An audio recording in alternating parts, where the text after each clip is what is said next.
Hey, I'm ScytherGreen from Server 73. Someone asked in the comments, can you make a video on upgrading artifacts and which artifact Mave uses? No one's made a video on it.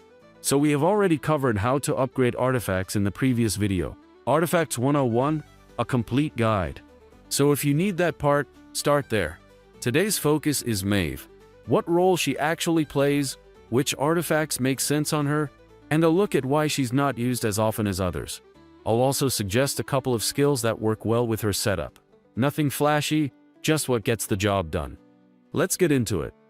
So who is Mave? And what's her role in the team? She's an elite mage built for consistent, long-term pressure. Her ultimate, Toxic Thorns, hits 3 random enemies and applies disease, dealing magic damage over time. She's not about burst, she's about chipping away until your team breaks through. So, the best skills for her are ones that scale with magic attack and keep the damage flowing. Here are a few that work well. Poison Thorn adds another layer of magic DOT. Every 6 seconds, there's a 60% chance it triggers, hitting the enemy with the highest physical attack and applying poison. It won't always line up with Toxic Thorn's targets, but it adds pressure where it counts, and it stacks cleanly with disease. Quietly effective, just like Mave. Chase gives her a bit of unpredictability. Whenever she lands a magical crit, there's a 30% chance to deal bonus magic damage to all enemy units. It doesn't apply a status effect, but it helps spike her otherwise steady damage curve. Toxin Nova and Fire Nova are nearly identical in function, each with a 50% chance to trigger every 6 seconds, hitting 3 random enemies and applying either poison or burn. Both complement Toxic Thorns by adding consistent DOT pressure across multiple targets. Concentration is simple but effective. It's a passive skill that boosts Mave's magic damage directly, so it powers up her ultimate and anything else that scales with magic. No conditions, no triggers, just more damage all the time. And Annihilation brings more group pressure. Every 6 seconds there's a 45% chance it triggers and hits all enemy units with magic damage. It fits right in with her AoE setup and helps keep the pressure up across the whole field. With only 2 skill slots, it's all about synergy. Chase is a strong core, passive AoE tied to crits that plays nicely with DOTs. From there, pick a second skill that fits your game plan. For steady pressure, pair it with Poison Thorn, Toxin Nova, or Fire Nova to keep damage rolling. For stronger individual hits, try Concentration to boost everything, or Annihilation for burst AoE. In short, Chase plus DOT equals layered pressure. Concentration plus Annihilation or Poison Thorn equals stronger hits per proc. Now let's talk about artifacts, and how to tell whether one is actually good for Mave. She doesn't have an exclusive artifact, so there's nothing that directly enhances her performance. That means all we're really looking for are good stat rolls. She can still use any magic-based exclusive artifact, and as we covered in our previous video, those have stronger base stats and are generally better than generic ones.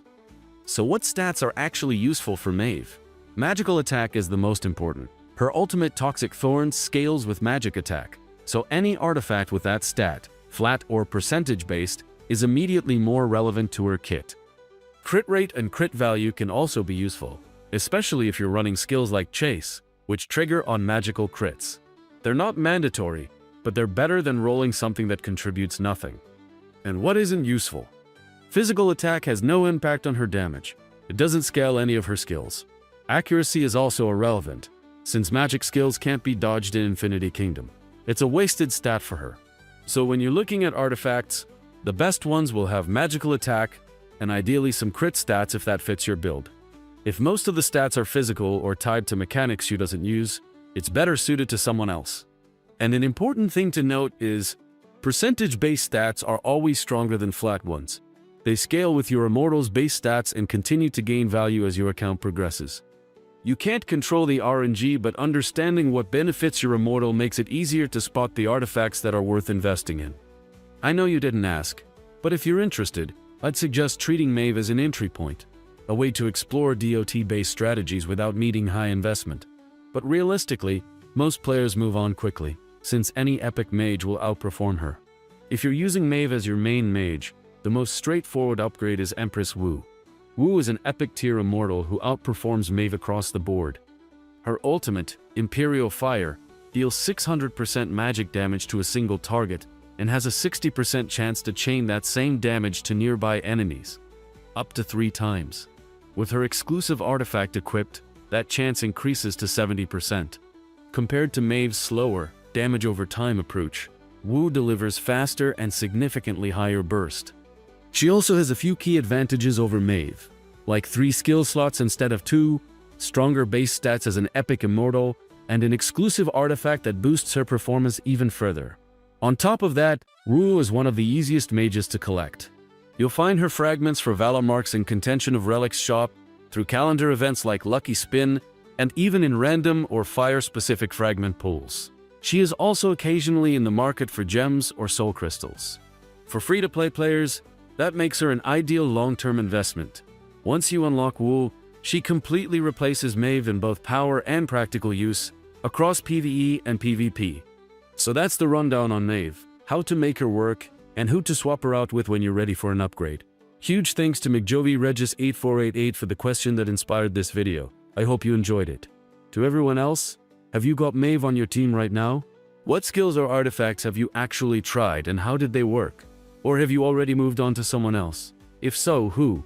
Let me know in the comments. If you found this helpful, hit like, leave a comment, and subscribe for more straight-to-the-point guides. Thanks for watching, and see you in Norheim.